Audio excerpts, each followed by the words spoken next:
you need estrogen, progesterone, and testosterone Yes. for the rest of your life. You cannot just go out into the sun and just be done with it. And it's not about hot flashes, goddammit.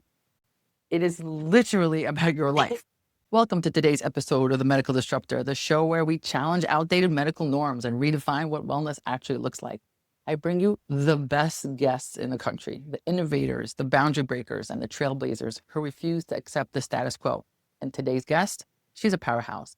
She's not just breaking barriers, she's rewriting the hormonal rulebook. Dr. LaKeisha is a board-certified OBGYN who walked away from that traditional conveyor belt of medicine. She just stepped out. She was like, I'm done with this. And then she went over to the world of root cause healing. From perimenopause to progesterone to testosterone to trauma, we're unpacking what's really going on in the bodies of women over 35. So if you've been told to just write it out or it's all in your head, this episode will give you the science, the language, and the firepower to advocate for your health. We're talking estrogen, adrenals, insulin resistance, and the real reason your body's changing and what you can do about it. Let's do this. Dr. LaKeisha, I'm so excited that you're here.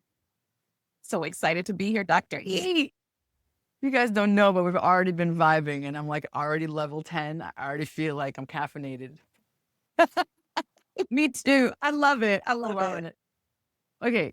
Obviously today we're going to be talking about hormones. We have so much to talk about, perimenopause and menopause, and like spoiler alert, it's awesome. But it's the Medical Disruptor podcast. And everybody needs to know where you first studied and then how you came over to the dark side.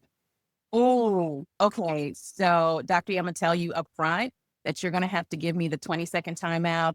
It's time to stop. The Sandman, pull me off the stage. Because I love talking about this topic so much. It is the hill that I have my bullhorn and I shout from. Yes. So just tell me when it's time to call it quits. Okay, you know what? I'm an interrupter, so it's fine. Awesome. So, I mean, I always talk about my highlight reel. I say, if you look at my highlight reel, it looks like, oh my gosh, LaKeisha was just like checking off all the boxes. Like I tell people all the time, I was blessed to come from a 2-parent household. Both of my parents were educators. My father was elementary school principal. My mother was college educator, professor, doing all the things on that side. And my parents were also doing a lot in the community. And so my mom, I remember she was helping with, I think it was a community service program. And they were talking to moms about the miracle of life, birth, what would happen. And she brought home this VHS tape. Okay, y'all. I'm already dead. And I put it in and I'm watching this tape called The Miracle of Life. And it takes you from the sperm and the egg and all the things and the zygote. And then it takes you through a pregnancy. And it ended with the delivery in the delivery room. And I'm sitting there and I go, oh my gosh, I want to do that. Like, that's what I want to do. How old were you? I was 12. I remember this like it was yesterday, which is really doing good for me, y'all, because I'm a hormone hottie myself. So anyway, I remember saying to my parents, I want to be a doctor. And my parents were like, look, we're educators. We are not doctors. You should find yourself around a doctor. And through friends and talking to people, they were able to help me connect with Dr. Hicks in Huntsville, Alabama. And so from the time I was 13 years old, I would go there filing lab reports in the old-fashioned paper charts, pulling them out, looking for the letters, the alphabetized charts, opening them up, taking out the papers, putting them in, putting it back. And I went from that. Then I started following the nurse in the back and learning how to do vitals and checking patients in. And then I got to start doing the front desk and answering calls and scheduling patients and then putting in the insurance claims and seeing how they got rejected and coming back and all that. And then I started really running the office by the time I was in college, because I actually went to college in my hometown. So I was able to still work with him. But wait, I gotta take a moment. I guess I told you I'm interrupting. I gotta take a moment to acknowledge the fact that you are a Black female. I'm not gonna say how many years ago, and you were like, I'm doing this. I imagine without many role models, Black female role models in your shoes, you're like, I don't care, I'm still doing this. That's a calling beyond calling, because that's calling that's past the societal messaging. Like, that's a big deal. Oh, it was huge. And like I say, I always give credit to my parents because my brother and I tease each other and say, mom's our coach, dad was our cheerleader. So like we run in and say, hey, I want to go to the moon. Like I said, hey, I want to be a doctor. Daddy would say, sure, Okay. you could do it. Absolutely. Problem. Mom would be like, I need to know the SOP. I need to know how materials. I need to know how That's you're mom. doing. That's What mom. is the plan? Like, let's make sure we got all this together. And so I actually ended up getting accepted into medical school early. I got into an early acceptance Of course program. you did. Of course, right? Like I said, the highlight reels is like check, check. Got to go to my boss's alma mater. So Dr. Hicks was very instrumental in getting me to Loma Linda. And like I said, you're checking off all these boxes. It's like, check. I got reacquainted with a guy I went to college with. Okay, y'all, side street. So in biochemistry class, I saw this hunk of guy sitting underneath the periodic table. And I remember saying, I must change my seat to sit next to him because I didn't know his story. And I tried to get a date, but I couldn't get a date. So I moved myself back up to the front so I could get my A. I was like, forget it. Did you ever make that date? Well, we made that date. I forgot how many years later. And now we are here 22 years and kids and a dog later. So yes, we made that date eventually. Yes, we did. I love that. But again, like I said, you're checking off, you're checking off, you're checking off. And then life hits you with a 1-2 punch. Life comes up and says, ma'am, take it easy. Yeah. And one of those times was actually the loss of my father in 2009 from complications from a stroke. And then 10 months later, the loss of my grandmother, complications of CHF.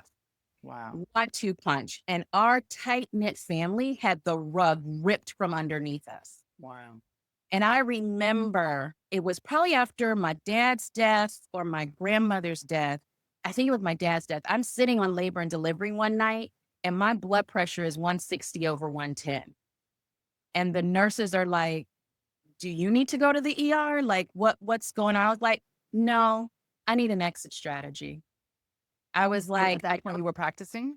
I was practicing. Yes, I am on labor. I'm doing the babies. I'm delivering the babies. I'm doing the Debunking robotics. You got married and you didn't tell us you opened a practice. So oh yes, sorry. So I get married.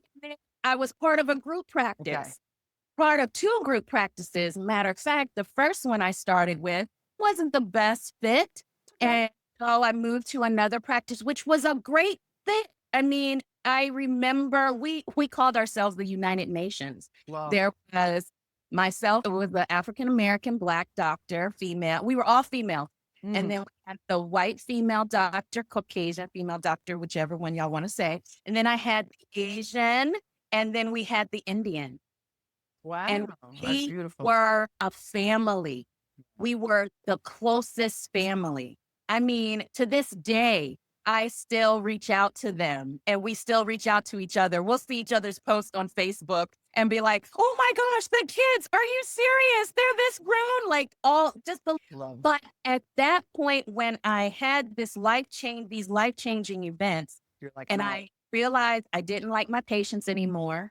And that wasn't me. I mean, when my pager would go up, I'd be like, why are you calling me? What do you want? That's a You problem. know, that was not Dr. LaKeisha at all. And so I took a step back and I said, you know what? You need to actually heal thyself. Yeah. Do that whole physician, take care of you. Yes. And that's when I started diving into more of functional medicine and integrative medicine, because Loma Linda's motto is actually to make man whole. So they really came from a place of looking at a person as a whole person, not just dismembering the body and just looking at your area, right? When you started looking into functional medicine, were you like, holy cow, I've been practicing really ass backwards? You know what, Dr. E? What's interesting is that it actually affirmed me because I was practicing that. And so I was getting in trouble. Ah, okay. What were you practicing that was getting you in trouble? I was taking too long with the patients. Yes, you're not allowed to listen to this. I was taking more than 15 minutes. Yeah. And I was literally, when somebody would come in and say, my cycles have been really weird for the past 3 months or so, they were totally fine. And I go, well, what changed in your life 3 months ago? Oh, you mean you didn't put them right on birth control? Oh, well, see, that's your mistake right there. I was like, no. And then even my patients would look at me and go, well, what What does are you that talking have to do about? with anything? I mean, okay, so I changed jobs or I got out of a relationship. Okay, what? Yeah. But no, but my periods are okay. Let's take a step back All right. because your body is responding to a stress response. Yeah. And Or let's talk about dietary response, like, hey, exactly. I just gained 20 Exactly. pounds on my periods off. Yes. So when I started diving into this, I was like, oh, I'm not the weird I'm one. not crazy. Well, you are the weird one, but there's a bunch of us out here. Right. But I'm not. And I was like, this made so much sense. Like, I felt like I had come home. Yeah. And I was just like, oh, this is good stuff. Like, this is so juicy and Oh, luxurious. yeah. And I love this. So I started delving into supplements and I was like, okay, which ones do you need for this? And how do you do this? And all the different wonderful things. And then I actually I got introduced to a wellness center in the local area that had a component of working with perimenopausal and menopausal women. And it was at that point that I actually got my own labs checked. And I remember saying to my husband, oh my gosh, What did you I discover? know what's wrong with me. And I'm so excited. Like, What was it? I was like, what? I had no measurable testosterone. Oh. And my DHEA was in the toilet. Oh my, how old were you? I was 40 years old. Okay, this is really important. We're not going to skip over that. But before we get here, I need to take a moment and then we're coming right back to testosterone. But I like to surface things for my audience. First, I always like to surface for my audience. This is why I take the moment to hear like the autobiography, biography part, because a lot of you listeners are frustrated with your GP or your GYN, but you have to remember that something has to happen to the provider to make them go back to school, right? So some of our disruptors, they got sick, their family members got sick, it wasn't enough. In your case, you got completely burnt out and something happened, the system didn't work for you anymore. But so when you go to your regular GP and they're like, oh, this doesn't make sense, nonsense, supplements, that's great, that's awesome. They just haven't hit the wall yet. They just haven't hit the wall. Don't get mad at them. They're God bless if they can stay there, amazing, good for them. But they will hit the wall. So that turning point is really important. And then because you have to go back to school and you have to relearn and you have to learn. You do. That's what I tell. I'm so glad you brought that point up because I tell my hormone hotties all the time. You kind of have to give your doctors grace. You got to give your practitioners grace sometimes, especially if they've been in that system. Yes. Because if they were like me, part of my story is I started residency 2 weeks before the WHI study came out. Wow. So I have this special connection with the WHI study. Oh my. And I'm an OBGYN. Oh my goodness. Oh my goodness. And so you have people that have been entrenched in certain dogma and training. And like you said, until they have this moment where they are just like, something happened. There's this shit. And they go, wait a minute. And you take all that beautiful brain that you had in medical school and you're like, I learned how to learn. I learned how to read studies. I learned how to do this. I learned how to connect all these wonderful dots together. Let me take this big, beautiful brain and start reading this information and get some CME. Let me go to this conference. Let me talk to this person. Let me listen to this podcast. Let me start putting all of this together myself. And then you have us going, oh my goodness. And then you have people like me that are like, why aren't we shouting from the mountains? Why aren't we shouting? Yes, yes. Okay, so now we're going back to the testosterone thing because I want to say to the audience and be like, what do you? Some of you are really savvy listening. You're like, yeah, oh my god. But some of you are like, testosterone, women. What are you talking about? Yes, women have testosterone. Tell us how women have testosterone, or what age, and what it does for us. Oh my gosh. So what we know is that women and men, both, all of us, make estrogen, progesterone, testosterone. Those are the three big sex hormones. They're just in different concentrations in our bodies. Okay. And we have different tissues that respond to those things. And so as you are having when you're in your reproductive phase and you have your cycle. So guys, you know, it's a cycle because every so often your hormones rise and fall. Your testosterone's going to go up and down as well. Okay. but we only talk about estrogen, progesterone for women, right? And those, because those are the big ones, they're measurable. We've actually been studied with those. Now, we're not even talking about how we've been, what am I trying to say? Excluded. Yes, from studies. And we've been excluded from studies because of our cycle, but we need to be studied because of our cycle. You see how that goes? Okay. So, Make me break this microphone. so we have testosterone. And testosterone has been, we now know that testosterone helps with our brain health. It helps with breast health. It helps with colorectal health. It helps with bone health. So it has an intricate part in how our physiology shows up. A lot of times we just like to put testosterone in the sex category and say, oh, it just helps you have a libido, helps you have a sex drive. It helps you just want to have sex. No, it has a lot of other benefits for us.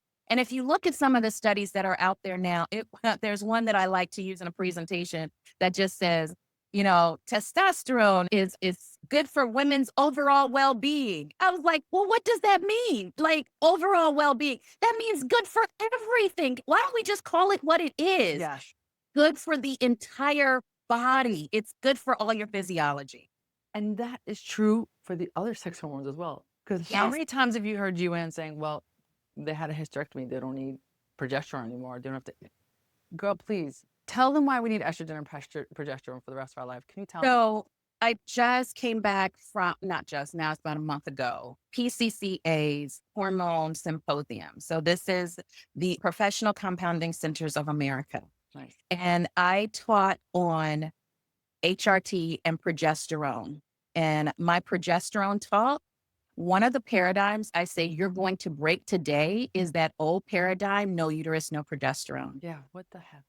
Because we need progesterone in so many other organ systems. Our brain loves progesterone.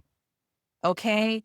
Our body, our pain sensation, our pain, it provides analgesia for us. It provides the sleep. Okay. So if I had $1 because of inflation, y'all, for every woman that came in and said to me in perimenopause, so they're still having a period, they're still having a cycle, and they're just like, Dag, I can't sleep anymore. I can't get to sleep. I can't stay asleep. I have that pop open my eyes at 2 or 3 in the morning or 4 in the morning, and I can't get back. Or I go to the bathroom and now I can't get back to sleep. And I go, okay. And I do the test that I do. And then I say, well, I kind of know what you probably need, but let's not guess, let's test. And let's get some data and get some information. And then I put them on a little bit of progesterone. And they come back and go, what was that? What was that magical thing I slept Yeah, tonight? What was that? Who was that masked man? Like, kind of, they like, that the hero just came through. Right. The kid. And I'm just like, it's because you're not making as much as you used to.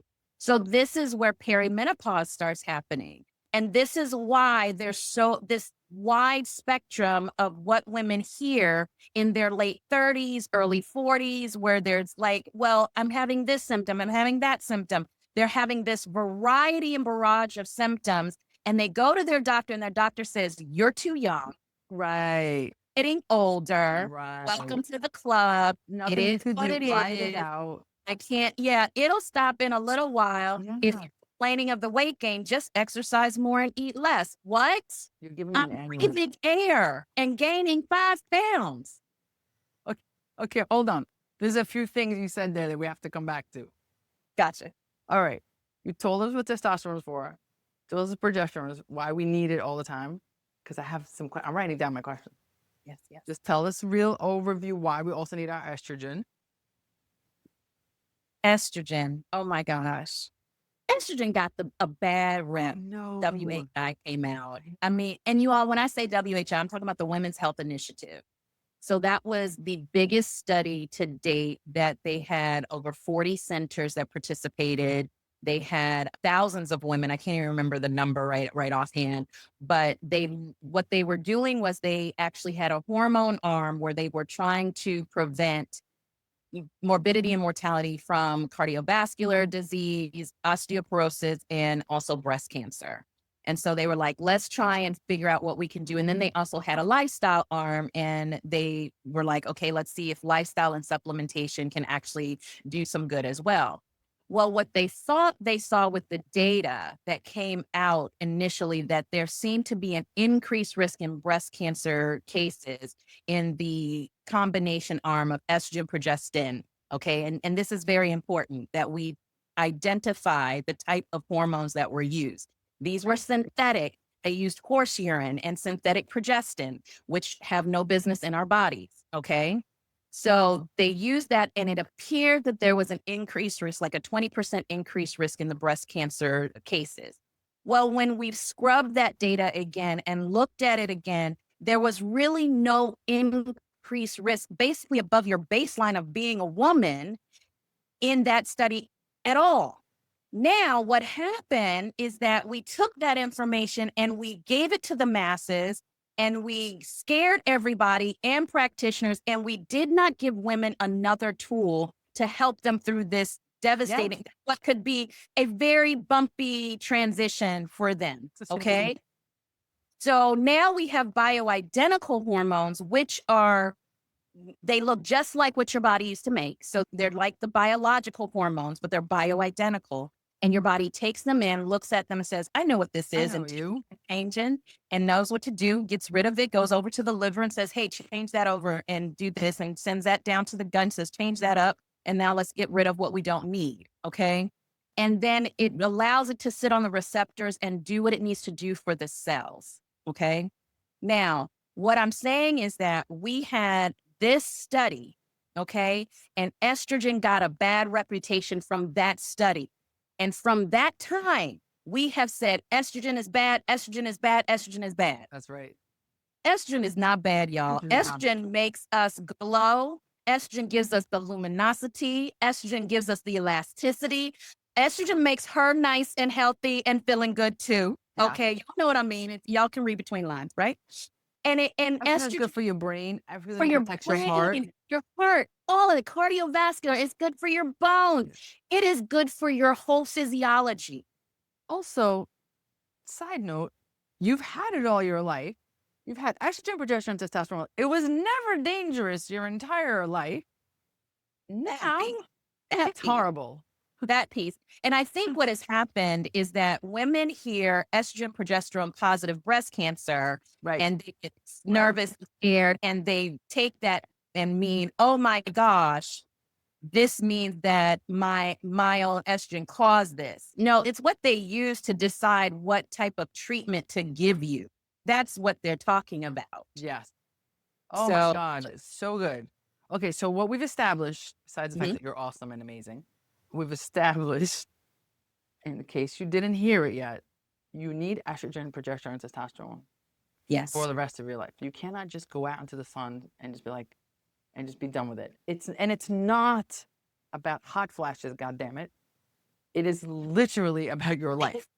Again, I said, when I give women the definition of menopause, and I say, when you hear that definition, did you hear me say anything about hot flashes, night sweats, minutes? No. Damn word.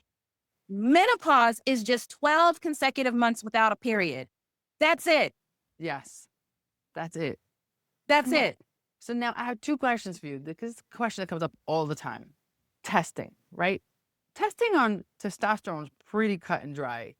To your point, at age 40, you were at 0, and I imagine you'll tell us how when you put that back into your system. But testing for progesterone and estrogen is pretty tricky in the perimenopausal stage.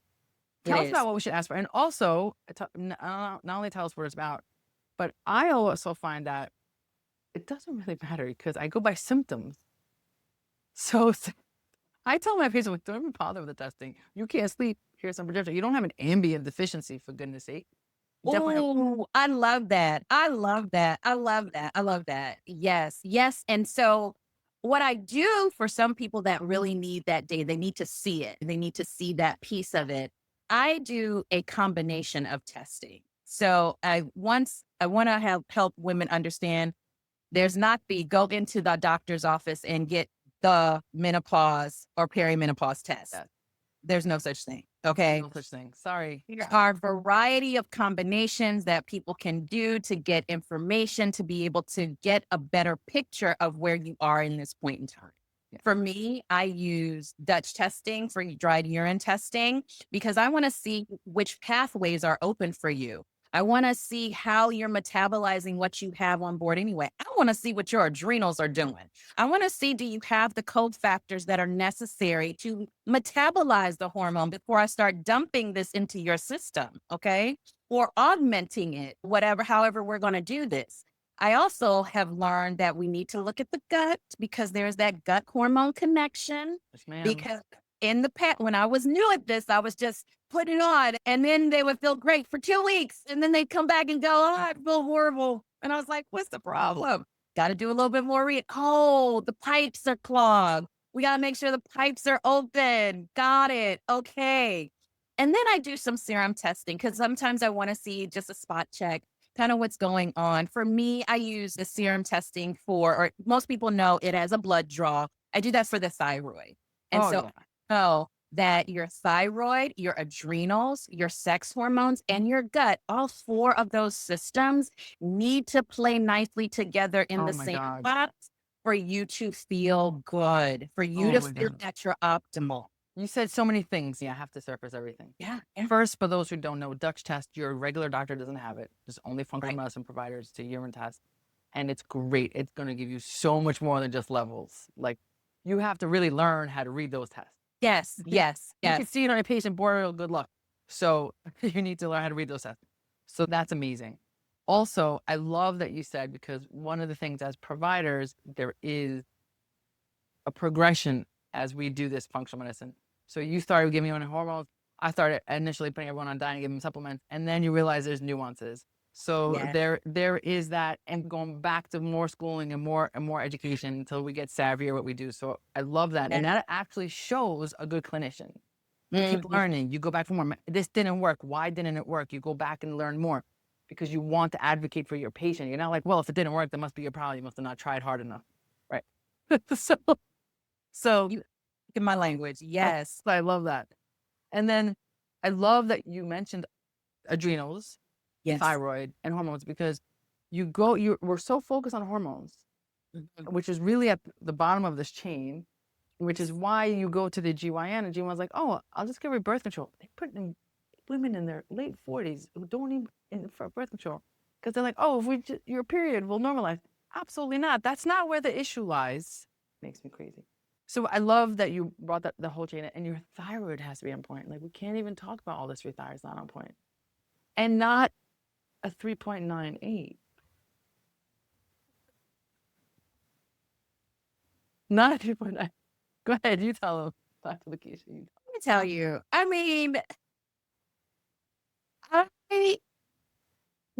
knowing what I know now, I wish the younger LaKeisha knew that in terms of being able to advocate for my mother and my grandmother. Oh my God, that's so true. Where they tell you that older women can wait till TSH of 8 before 7 before you can. Let me tell you, I look back now and I'm like, oh my gosh, if they had been given X, Y, and Z, blah, blah, blah, blah, blah, maybe this would have been the trajectory. Of course, you can't go back and change. No, you are exactly. Now I go back and I think and I go, oh, okay, so that when I see it coming towards me, I can recognize it. Yes. I can definitely recognize it. And I read some of there was a book I was reading on thyroid, and I am not even going to try with the thyroid guru sitting right here to talk about thyroid. But I remember them talking about how, didn't they used to just give patients the thyroid hormone and say, hey, just take it till you felt better? Like, take it till you felt that you were at your peak. And now we have this thing where it's like, no, I can't give you but so much. And oh my gosh. And we're so nervous about it. And, oh my goodness. And people are walking around feeling miserable. And it's okay to wait for 4 or 5 or 6 of TSH. And no I'm one's like, checking no. antibodies. No one's checking T3. No one's checking Oh, T4. I check all that. I check all of that. I check your reverse T3 because I know that's giving me insight into your gut. I check free T3, free T4, TPO, ATA, because I want to know what your body's screaming. What is it telling us? I had a great ICU attending when I was in residency, and I will never forget. He says, your patients tell you what's wrong with them if you just listen. That is literally what I say in my speech. Of the speech I talk about, and I give like a case study of this woman who's been everywhere. And I'm like, well, I did this one thing called listen to your patient. They will tell you. They will tell you. And you know what, Dr. E, I started doing? I started taking a trauma history in the last year. Wow, good for you. Because You. I was like, wait a minute, we're doing all this wonderful work. I'm doing all this testing. These women are allowing me to come into their lives at these transformative moments and vulnerable moments. And we do all this wonderful stuff and they feel great. And then something happens and it's like, what happened? Well, the body was keeping a score. Yes, that's exactly it. There's a book of that title. Yes. Yes. Now I'm like, oh, let me ask what's on the scoreboard now. Oh, nicely done. So I can know. And I tell them, I said, look, I'm going to take a trauma history. I am not a psychiatrist. I'm not a therapist. You can divulge what you are comfortable divulging. I do this because.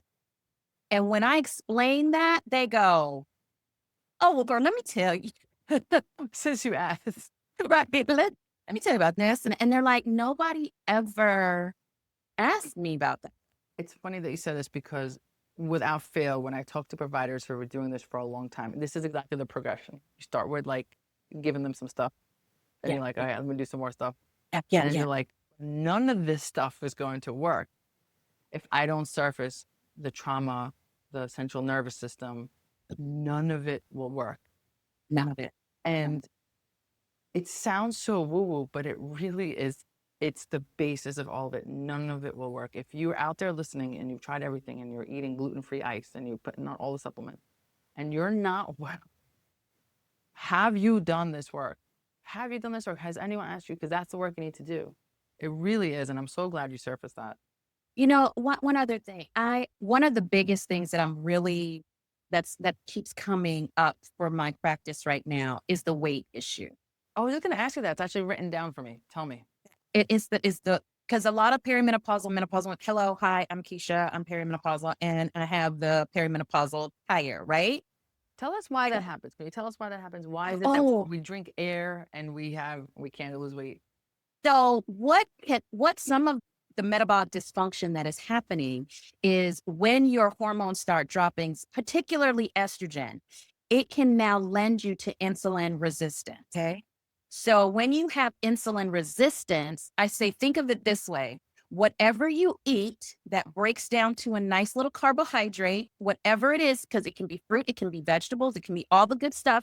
But when the body takes it in, it breaks down your fuel to big things that it knows what it is. It's like, oh, this is a carbohydrate. Oh, this was a protein. I can break that down to an amino acid. Oh, this is a fat. Oh, this is a good fat. I'm going to send this over to the brain. Oh, what are these? Oh, these are minerals and vitamins and phytonutrients. Okay, they need to go over here. What is that? Not sure what that is. Maybe we need to stimulate the immune response to get rid of it because maybe it's like a bacteria or a virus or something. So good. So go ahead, send in the troops, get rid of that. So that's when you have these food sensitivities and that leaky gut and that all that yucky stuff. When you have a carbohydrate, it needs a chaperone. And the chaperone is insulin. So you got to go over to insulin's storehouse, which is the pancreas, and they knock on the door and say, hey, we need you. There are a couple guys out here that need a chaperone. Okay, so boom, you now release your insulin and it comes and it holds the hand of carbohydrate and says, come, I know where you need to go. Let's start shopping around the body and see where you're needed. It goes to the brain and says, hey, are you thinking about the quadratic equation? Are you trying to solve life's problems? Do you need some more energy? Nah, I'm just watching Netflix. Don't need you. Okay. So it goes on over to something else. It goes to the big muscle groups like your biceps, your triceps, your quads, your hamstrings. Are you walking right now? Or are you about to work out? Are you doing something that needs some power, some energy? Nope, I'm sitting around, not doing a thing. Okay. it goes around to some other things that they stop recognizing this insulin sugar complex. And the body says, all right, guys, wrap it up. We don't need you anymore. We need to get you out the bloodstream. Going over, package you up as fat, cholesterol, going over to the liver, go down to the vault. We're going to lock you up because we may need you for a rainy day. And that becomes that nice little tire around that midsection. Testosterone also is part of this particular process as well. So when your testosterone and your estrogen start dropping, you become more insulin resistant. This is so powerful. By the way, I love that you say chaperone. I say Uber. Insulin's like Uber for the cell, so I love it. I love it. I love it. I need to come up to date. Yes, I need. No, I love the chaperone. It's so good. It's so good. I like it because the piece, when I give my metaphor, I love this part of your metaphor. I'm going to steal it, just letting you know. Yeah. Here's me giving credit. I love that you're like going to the brain and being like, nah, I'm Gucci. Going to the muscles, nah, I'm good, we're chilling. Yeah. And then that is so good. That is so good. One of the things I've learned, so first let me say back and then say what I learned. What you're saying is like, because of this hormonal shift, we are more likely to be insulin resistant. If we're insulin resistant and the body doesn't know what to do with this sugar, it's going to put it around the mid. It's going to do other things too, but it's going to put it around it. Yeah. So I recently started wearing a continuous glucose monitor. Which I'm not jealous at all. I completely changed my life. Yes. Because I was eating the same way I was eating all my life, but it wasn't working anymore. Yes. And I'm looking at my sugar numbers. I'm like, what? It's what I always ate. I always did this. I always did this. Yep. And so I had to really modify. And this is important because now I'm actually advocating for my patients to get, my primary care patients, get a CGM, because they are looking at me like, I don't eat anything. I'm like, I know you don't, but you are, and you don't realize it. And they're like, I'm like, trust me, because when I saw this data, I almost fell off the chair. Yes. And the whole time the A1C is 5.2. So like the A1C is a late measure. Thank you. A1C is like, oh, if you missed the memo, here are the minutes to the meeting. It's too late. Right. I'm sorry. Oh, here you go. Oh, you needed this information? Oh, you needed it 3 months ago? Oh, my bad. Sorry, I don't do that. I don't do that. It's so true because, oh my God, because people think if they're 5.7 or less, they think they're in the clear. Yes. And they're not at the stage. No stage, but they're not. And the other thing, Dr. E, is that what is happening is women are losing their ability to have their resilience, their ability to be resilient anymore. And that's part of those hormones dropping. So when you lose that ability to have that elasticity in your rubber band, so yeah, you used to get the call over here for this, you used to do this, and you used to run over here, and you used to be able to go, oh, yep, I got it. Now you can't do that anymore. And this plate has dropped and fallen on the floor and broken, and this over here, and you thought, and so now you are in constant fight or flight or freeze. So now your sympathetic nervous system is on alert, your cortisol's kicking up, and now you're trying to exercise more, and that exercise is now a stress response, and the body's like, what a hamster wheel. What are you doing? And like, stop. And it's crazy. Oh, this is so good. It's crazy because you'll see these women, high-powered women, careers, kids, everything, and they'll say to you, my life is so stressful right now. And I'm like, is it so stressful right now? Or was it more stressful 20 years ago when your kids were little and you were going to night school and you were holding 2 jobs? Is it more stressful? Or have you lost the ability to manage? And you're like, oh, because we tell women like, oh, it's because you're taking care of your parents and your kids. Sis, you've been doing that. You've been doing that. And so what happens in your 40s? You get ambient to sleep, you get an SSRI because now you're anxious and depressed. And I'm not saying I'm not against meds, but like, let's fix what's actually broken because you can't handle this. You've been handling it. What happened? Yes. Oh my goodness gracious. And so what happens is now you have burned out the adrenals. The adrenals are now like, I can't do this but for so long. And what should be happening is this wonderful transition in your life when your ovaries say, okay, we're done supplying you with the eggs. We're done. But you still need these hormones. The adrenals are supposed to take over and give you what you need for this time of your life but we have burned them out. Love, And so they can't do anything. I love this. Also, side note to burning out adrenals. If you're listening and you're going to go to endocrinologist about it, they're going to tell you there's no such thing as adrenal fatigue. Exactly. They're going to say there's no such Just thing. And I'm preparing like, you but I in case you're see like, it every day. in case you're running to endocrinologists, they're going to be like, that's nonsense. This doesn't exist. You either have Cushing's or Addison's and nothing in between. So I was living it. I was living it. I was crawling into bed every day. And some people would say, well, you were grieving. You had complex grief. Yes, I had my therapist and I was doing all the work, but there was something else. yeah, And I didn't want to have sex with my husband anymore. And y'all, he's cute. I like him. And I was like, what is the problem? I was exhausted to my bones. so And I was just like gaining weight. And I was like, what is this? There's something else. Is that when you found out your testosterone was low also? That was it. So That was you it. start taking testosterone and Yes. life changed. Yes. Like completely. So I decided in the beginning to do testosterone pellet therapy. And that's what worked for me. But it overshot. I metabolized it too much and my testosterone levels were too high. Too high. And I was like, what is all this? Why Yeah, is there what is- acne and the hair is shedding? And I was like, whoa. Yes, I'm not a fan of pellets. No, Now the good side effects were good. They were real good. But I then switched over to a cream. And the cream was so much better for me. Yeah. And it was, y'all know we are the worst patients. Doctors, we all do all the kind of stuff on ourselves, right? So I would like tweak my dosing when it was time for to do the next refill. And I was doing labs. So I was watching my labs and I was checking and I was like, oh, okay. So y'all, my brain fog cleared. I was like, wait, what just happened? I started doing a thyroid support vitamin that actually had like a little bit of emulsified bovine thyroid in it. Yep. And of course, if you looked at my thyroid numbers, What was it? It was above a 3. Tell me. Go ahead. Tell me. Is it above a 4? My TSH was in the high 2s, like almost 2 to 3, but my T3 was like 2.3. Oh my God. My T4, I think, was like 0.8. Wow. What a crazy TSH you had. That's crazy. And I was just like, let's keep going. Let's keep going. Start taking care of my thyroid, start taking care of my adrenals.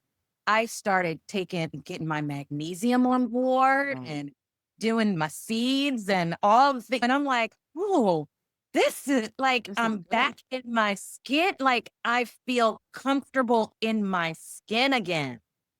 So you know what? Let's just like share what we're doing. What are you doing for yourself right now? Testosterone? Okay, so I'm doing a little something new. Okay, Tell us y'all. what you're doing. Like I said, we are special. We have to practice ourselves first. I needed to get my testosterone prescription refilled, and I did not go to my doctor like I should have. So I said, let me try something. So I'm actually doing some DHEA supplementation. Okay. And I do thyroid support. I actually do cognitive aminos because my Ritalin was running my blood pressure through the roof. And so I had to stop it. And the cognitive aminos, I think, is really good for me. Very nice. And I do holy basil for my adrenals. And the holy basil, cognitive aminos, thyroid. Because you're perimenopausal, so you're not going to start yourself on hormone therapy yet. You're right. Just the testosterone. Not on estrogen, just the testosterone was what I was on. And so now I've actually ordered my own Dutch test again so that I can know what's going on. Because y'all, I ordered it like when I first became a practitioner and that I could be somebody that could read these tests. And I know I ordered the test and I never did it. Yeah. I was doing it for everybody else. you and wanna then do it's it for like, yourself. wait a minute. Come on, do it for yourself. So I'm doing that. And then I do GI mapping. So I make sure that we have the right bacteria on board and making sure that you have the right digestive enzymes. So I'll do a probiotic as well. I actually I use pendulums Metabolic Pro, Metabolic Pro, Yeah. for like the With maintenance. Our Comancia in it, pendulum. Yes, Okay, yes. that's good So stuff. those are the things that I'm like luxuriating in right now. And do you like for your patients, and then I'll share mine as well. Yeah. Do you like for your patients, because you mentioned BHRT, and I used to only advocate for BHRT, but recently I've been using some not compounded stuff because it makes it easier for Yes, so yes, like yes. estrogen patches from like a Yes. CVS and like Yes. progesterone from a CVS, and Yeah. but the cream, the testosterone cream was still compound. Would you? Is that Right. all? Yes, that's so my testosterone cream is compounded. I do tend to lean more towards the compounded creams for estrogen and the compounded progesterone because if they're perimenopausal, I have found that sometimes that 100 milligrams is too much Interesting. Okay. for their metabolic process. And so sometimes they'll either start gaining a little bit of weight gain or they won't feel that great. Like they feel great for that 2 weeks. So then I started saying, okay, let's do the compounded. And I actually have them titrate themselves up. So I'll start them on a 25 milligram dose and I'll stay at 25 each night until you get to that nice level. And then you tell me what worked for you. And that's what Yeah. we'll write for the So prescription you going heard that? forward. You tell me what works for you. I'm That not anybody. that is how it's supposed to be. Yeah, That is how it's supposed to be. absolutely. That's why people are like, well, what do you recommend? I'm like, I don't know. I don't know you yet. I love that. I'm going to say it. I don't know you yet. If somebody gave you advice, you should run away from them. I always say, I says, we're in a car and you're in the driver's seat. I'm in the passenger seat. You tell me where your destination is. I'm probably the guy that has the GPS coordinates and I can get it there. So that's why you have me in the passenger seat. I love that so much. Like, okay, this is what you need to do. Okay, go this way. There you go. And I'm going to tell our listeners what I did because I'm still perimenopausal, but older than you, I believe. I am 53 years old. You don't have to share your age. You got me by 2 years. Well, this is my 51st year. I'll be 51 this year. Oh my God, God bless. Amazing. I thought you were in your 40s. So I've shared this story. I don't know if I've ever shared it on any of our podcasts, but I was under the false impression that I can only start hormones postmenopausally. Okay. you're not alone. You're not alone. So I'm big fan of BHRT, big fan of this, that, but I was like, you have to wait until after. And so here I am for the past 3 years bleeding, my hemoglobin dropping. I have no fibroids. There's nothing wrong with my uterus. And my hemoglobin is going down to 11 and I do everything right. And my wife's older than me, so we have her going to a provider. So I just reached out to this provider and I was like, hey, what's up? And she's like, are you crazy? She's like, are you actually crazy?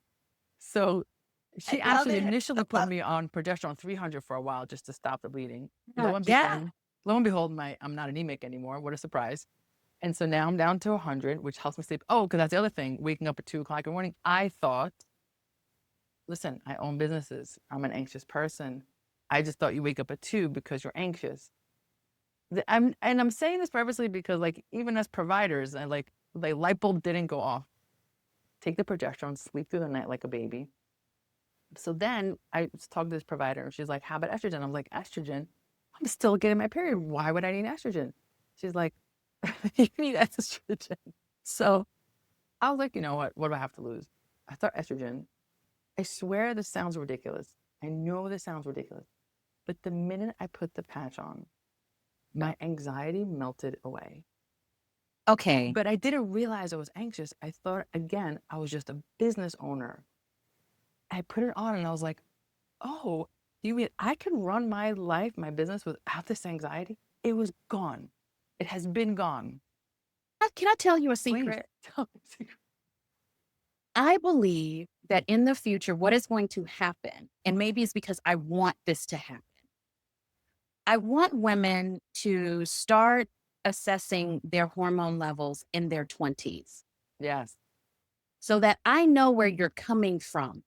Because you come to me at 38-ish, 35, 38-ish, 40-ish, and I check and you're in this reference range, but I don't know where you've come from. So true. So true.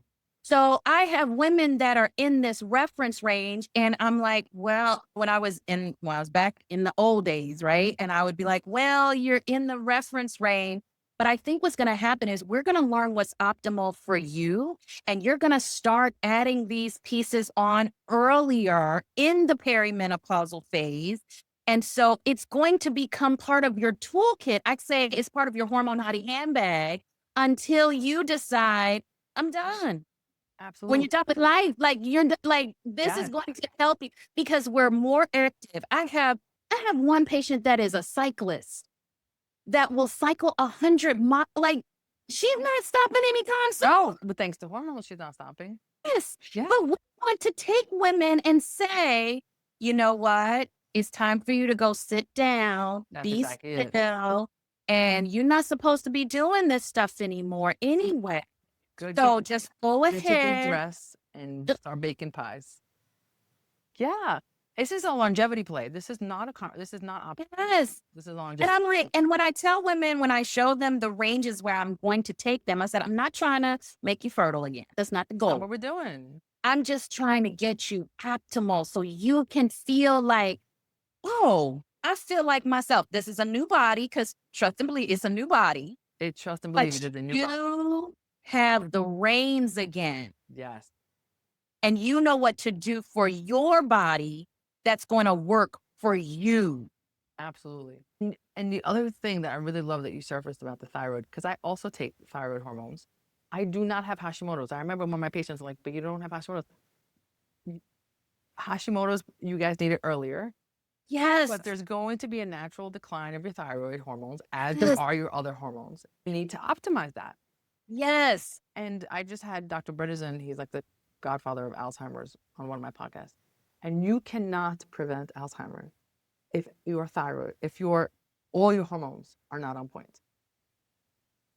You cannot prevent Alzheimer's. Everything has to be on point. Your thyroid has to be on point. Your estrogen has to be on point. Your testosterone. It all has to be optimized if you're playing the anti-Alzheimer's game. It's not even a conversation before we even get to anything. You could do puzzles all day long, right? If your hormones are not optimized, along with other things, you're not even playing the game. You're not even playing the game. So we're talking about dementia prevention. Yes. Yes. It's crazy. It's crazy. We want people to hold on for dear life, white knuckle it through. It'll get better. And what changes? You just get a different set of symptoms. Like, what are we doing? And then what happens on the other side?